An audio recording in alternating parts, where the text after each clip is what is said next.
I want to talk about something that's really important. Regulation comes first before anything. I think regulating your emotions is even more important than career success, education, relationships, everything.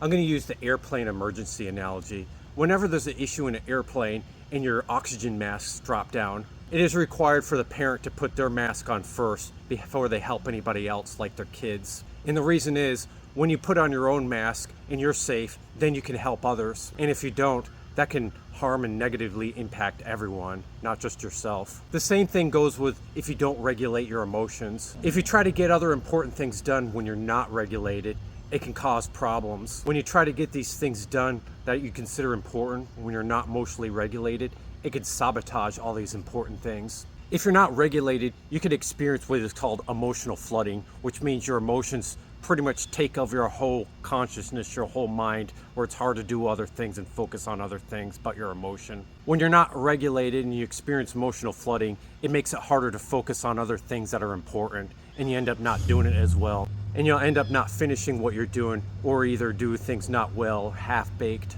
You could experience more sensory overload and the risk of shutting down or melting down too, or becoming irritable with people. That could strain important relationships like with your employer, employees, your family members, or your spouse. Level 2 autistics can have a very heightened nervous system and become susceptible to emotional flooding if you're not regulated on a consistent basis, making it a top priority. So this is why it's very important to put regulation as a top priority, because if you don't, everything else can potentially go out the window.